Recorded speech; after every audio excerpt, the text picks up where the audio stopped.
92.7 big FM पर आप सुन रहे हैं यादों का edit box with Nilesh Mishra season 4। कहानियां जिनमें आप मिलते हैं खुद से।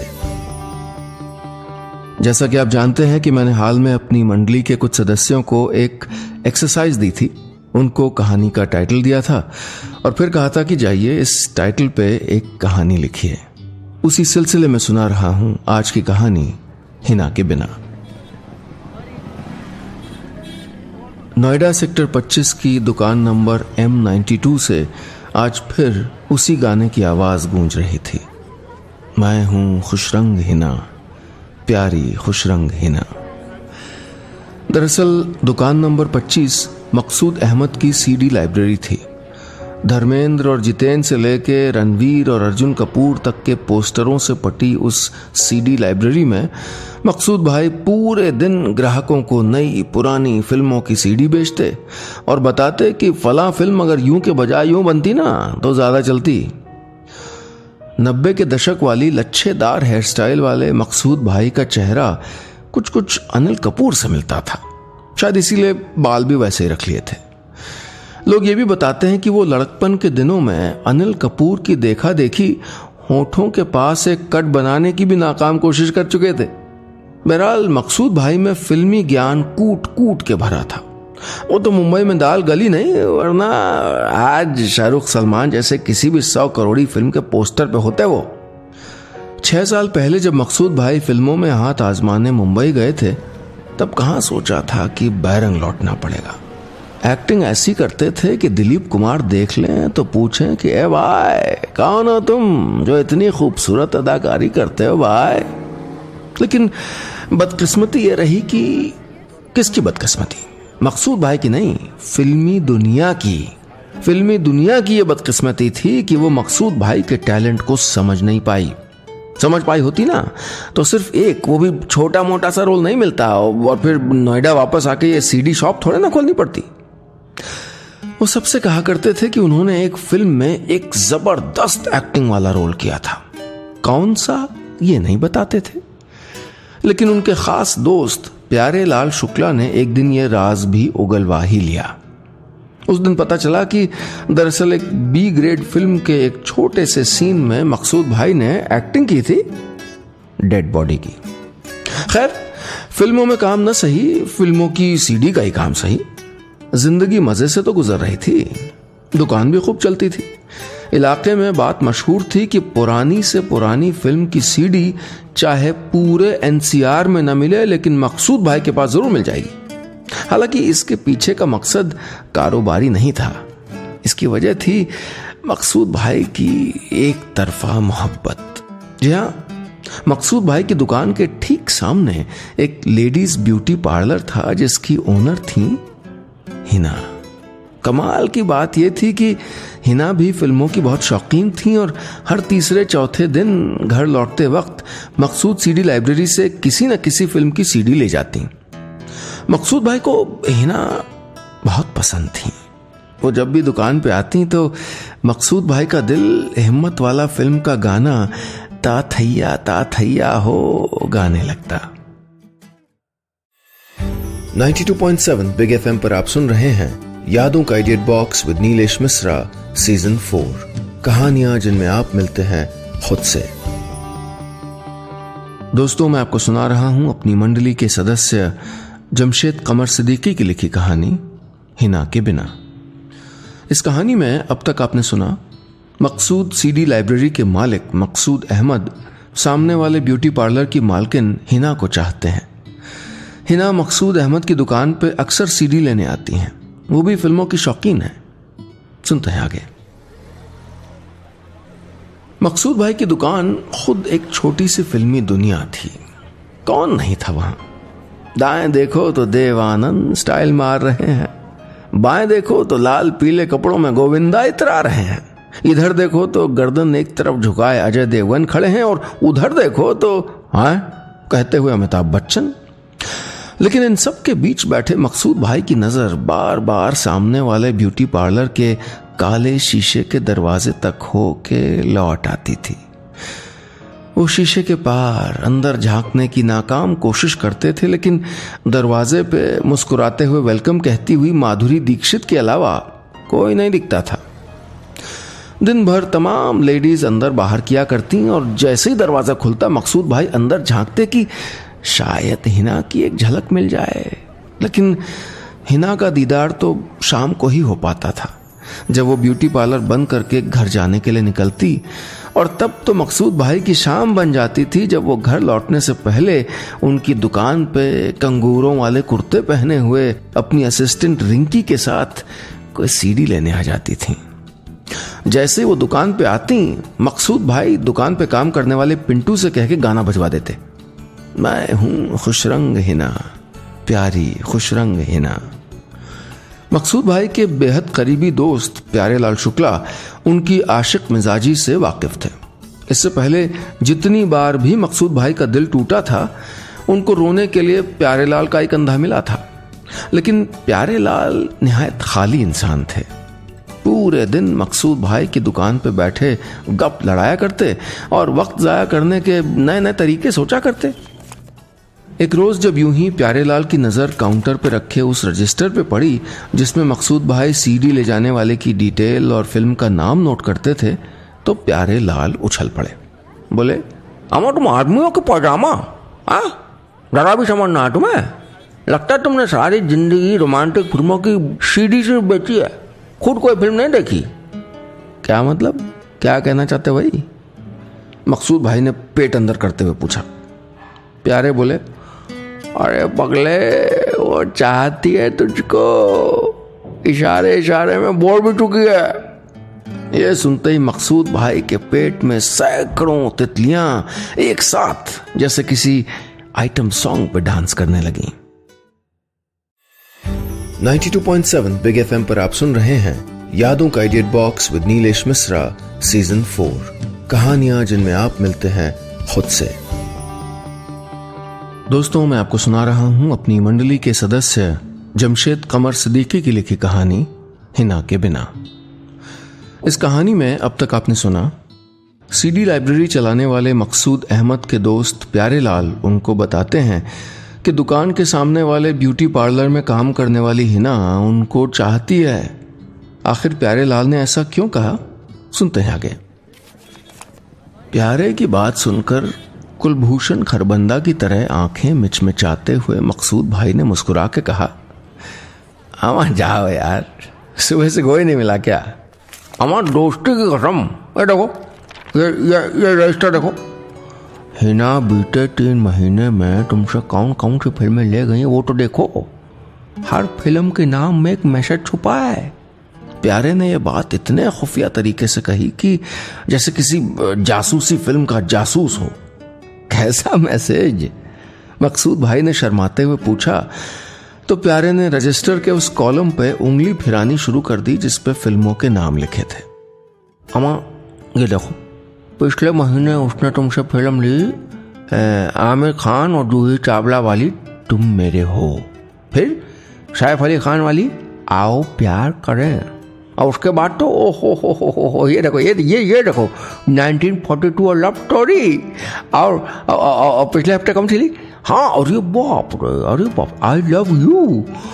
अरे और क्या लड़की खुद कहेगी कि मकसूद मैं तुमसे प्यार करती हूँ, और तुम गधे हो क्या, तो समझते नहीं हो? बेटा वो इशारे में प्रपोज भी कर चुकी है तुमको, और तुम हो कि उसके काले दरवाजे चिपकी माधुरी पे अटके हो। मकसूद भाई के गाल खुशी से लाल हो रहे थे, धड़कनें दिल में समा नहीं रही थी, लेकिन जरा फलसफे के अंदाज में बोले, पता नहीं, इश्क भी ना बड़ी पेचीदा चीज है मियाँ। कहीं ये बात सिर्फ हमारा वहम हुआ तो वहम कैसे होगा? हाँ, प्यारेलाल शुक्ला ने त्योरियां चढ़ाते हुए कहा, अरे मैं कह रहा हूँ, मेरा तजुर्बा तो तुम जानते हो ना। है सच कह रहा हूँ भैया, बात कर लो, हमें डरने की क्या बात है? इशारे में आई लव यू उसने बोल दिया तुमको सिर्फ जवाब देना है। मैं तो कहता हूँ अभी सीधे घुस जाओ ब्यूटी पार्लर में, हाथ पकड़ लो और दे दो उसके आई लव यू का जवाब। मकसूद भाई ने धड़कनों को काबू करते हुए जरा घमंड में कहा, नहीं यार, ये क्या जाहिलाना बात हुई कि सीधे अंदर घुस जाओ? अब लड़की ने प्रपोज किया है तो कुछ सोच के किया होगा है। मैं उसको किसी नफासत और नजाकत भरे तरीके से जवाब दूंगा। फिर मुस्कुरा के बोले, पिंटू जरा शुक्ला जी के लिए स्पेशल चाय तो लाओ भाई। चाय पिला के मकसूद भाई दरअसल प्यारे का वो एहसान उतारना चाहते थे जिसको वो कभी नहीं भूल सकते थे। उनका दिल इस वक्त खुशी से चीखने का हो रहा था, लेकिन खुद को संजीदा दिखा रहे थे। उस दिन के बाद से मकसूद भाई जरा रंगीन कपड़ों में दुकान आने लगे। हेयर स्टाइल भी थोड़ा सेट करवाया और रोज शाम को जब हिना अपना ब्यूटी पार्लर बंद करके रिंकी के साथ वापस जाने लगती थी तो वो भी दुकान के बाहर खड़े मकसूद सीडी लाइब्रेरी के बोर्ड को साफ करने के बहाने उसको देखने की कोशिश करते। कभी कभी तो हिना भी मुस्कुरा दिया करती थी। लेकिन ये सिलसिला कब तक चलना था। एक रोज प्यारे ने कहा, देखो ऐसा ये लुका छिपी बंद कर दो भैया, ज्यादा दिन मामला टालोगे तो लड़की सोचेगी कि लड़के में अहंकार है। अरे वो क्या कहते तुम लोग अहंकार को? हाँ, तकव्वुर है, मामला बिगड़ जाएगा। अभी उसने इशारे में ही सही आई लव यू बोल दिया भाई। अरे तुम भी लगे हाथ जवाब दे दो।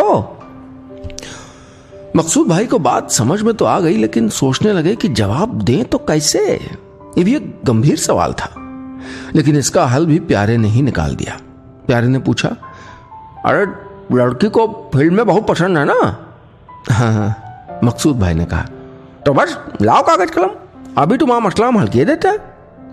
इतना कहते हुए प्यारे लाल शुक्ला ने कुछ देर एक कागज पे कलम घिसी और फिर गला खखार के बोले, सुनो Hina, I love you too. मेरा भी दिल है कि मानता नहीं। तुमको देखकर कुछ कुछ होता है, आनंद आता है, क्योंकि दिल तो पागल है, पगला कहीं का। लेकिन मैं जानता हूं कि ये जुल्मी जमाना हम दोनों को यूं मिलने नहीं देगा, पर जमाने से क्या डरना। तुम बस हाथों में महबूब की मेहंदी लगा के डोली सजा के रखना। देखना एक दिन दिल वाले दुल्हनिया ले जाएंगे।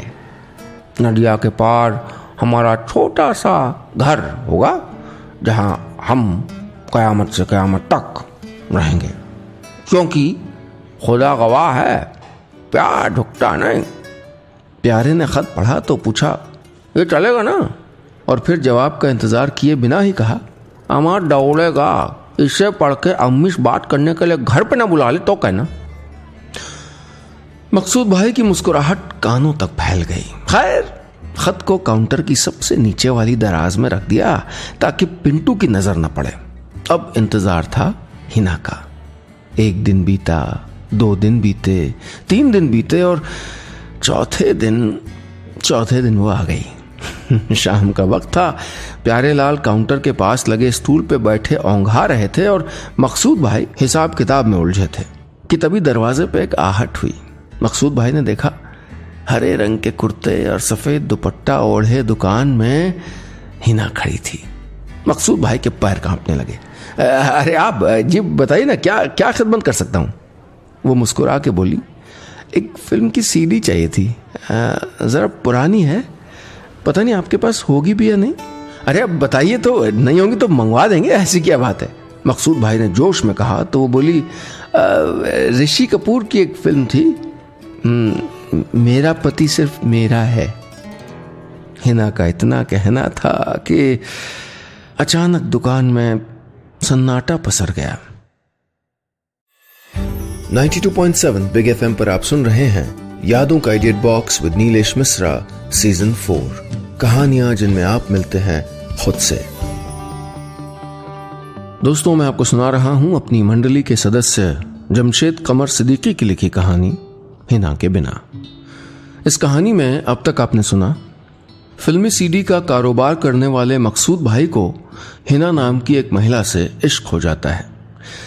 एक रोज जब वो सीडी लेने आती हैं तो वो उसको सीडी में छुपा के खत देने का प्लान बनाते हैं, लेकिन जब वो फिल्म का नाम बताती हैं तो मकसूद भाई हैरान हो जाते हैं। अब आगे। दुकान में खामोशी थी। शायद मकसूद भाई अब तक मेरा पति सिर्फ मेरा है मैं छुपे कोड को डी कोड करने की कोशिश कर रहे थे। उन्हें समझ नहीं आ रहा था कि कहें तो क्या कहें। उनका कॉन्फिडेंस धड़ाम से जमीन पे आ गिरा। लेकिन जैसे ही प्यारे ने देखा कि दोस्त कमजोर पड़ रहा है तो फौरन स्टूल से उठ के बोले, अरे है ना, फिल्म है ना, एक मिनट। कुछ पुरानी फिल्मों की सीडी को उलटने पलटने के बाद उन्होंने एक सीडी निकाली, अपनी कमीज से सीडी के कवर पे लगी धूल पोंछी, फिर वो खत काउंटर की दराज से निकाल के सीडी कवर में डाल दिया। फिर मकसूद भाई की तरफ बढ़ा के बोले, लीजिए। मकसूद भाई ने सीडी हिना की तरफ बढ़ा दी। सीडी लेते वक्त मकसूद और हिना की उंगलियां जरा सी छू गईं तो मकसूद भाई को लगा जैसे आसमान से उन पे झन्नाटेदार बिजली गिर गई। हिना ने मुस्कुरा के कहा, शुक्रिया। यकीन मानिए, हिना के जाने के तकरीबन 2 घंटे बाद तक मकसूद भाई के चेहरे की मुस्कुराहट 1 सेंटीमीटर भी कम नहीं हुई। उनके कानों में अब तक हिना का शुक्रिया शुक्रिया शुक्रिया गूंज रहा था। वो लम्हा अब भुलाए नहीं भूल रहा था। मकसूद भाई की जिंदगी में खुशियों ने दस्तक दे दी थी। वो आने वाले दिनों के ख्वाब में खो गए। उन्होंने खुद से वादा कर लिया था, अब कुछ रहे या जाए लेकिन हिना के बिना जिंदगी नहीं गुजारी जाएगी भाई। वो तो अपने इरादे पे अटल थे, लेकिन वक्त से पहले और किस्मत से ज्यादा आखिर किसको मिला है।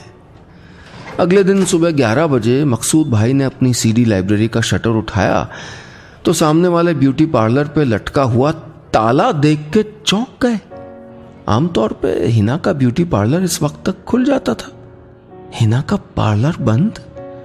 पहले तो पार्लर कभी बंद नहीं हुआ। कहीं ऐसा तो नहीं कि एक ख्याल से मकसूद भाई के चेहरे पे उदासी छा गई। वो समझ गए कि हिना वो वाहियात खत पढ़ के बुरा मान गई होगी। वो जरूर गुस्से में होगी। उस प्यारे लाल पे भी गुस्सा आया। अरे भला ये भी कोई तरीका हुआ लड़की को प्रपोज करने का? है कुछ कुछ होता है नदिया के पार, प्यार झुकता नहीं है। आज उन्हें एहसास हो रहा था कि हिना को वो खत देना कितना गलत था और ये भी कि वो खत कितना छिछोरा था। गुस्से से तमतमाते मकसूद भाई ने पिंटू से कहा, आने दो प्यारे को, आज उसकी खैर नहीं है।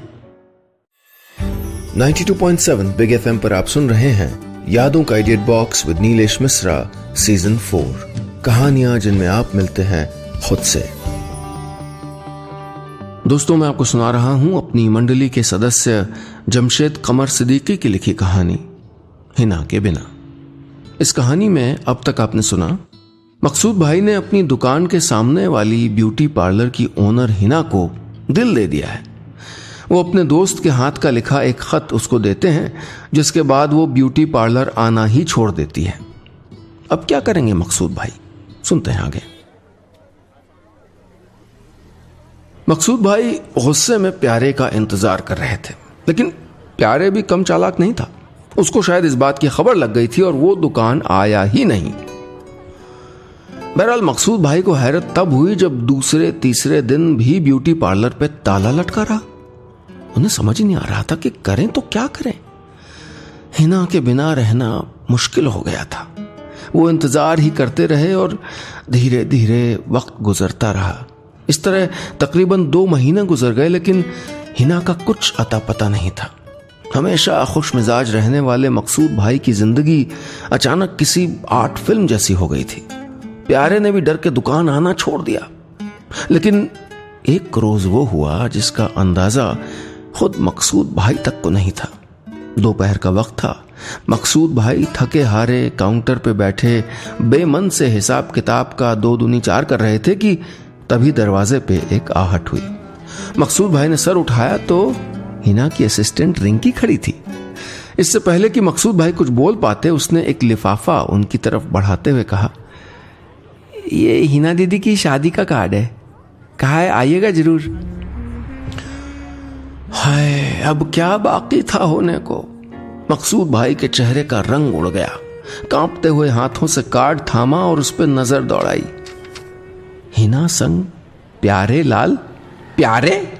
चेहरे पे हवाइयां उड़ने लगी। रिंकी बोली, आपको तो पता ही होगा ना, प्यारे भैया ने दीदी को कितने अच्छे से प्रपोज किया था। दीदी बता रही थी कि इसी दुकान पे उन्होंने वो प्यारा सा खत लिख के सीडी कवर में छुपा के दीदी को दिया था। बस खत पढ़ के दीदी का मन आ गया था प्यारे भैया पे। मकसूद भाई अब माजरा समझ गए थे। जो खत उन्होंने हिना को दिया था, हिना ने उसको प्यारे का खत समझ लिया था और प्यारे ने भी मौके पर चौका मार के मकसूद मियां के साथ दगाबाजी कर दी। लेकिन फिर कुछ अजीब हुआ। मकसूद भाई के चेहरे का रंग बदलने लगा, गुस्से की जगह मुस्कुराहट लेने लगी और होते होते ठहाका मार के हंसने लगे। शायद खुद पे हंस रहे थे।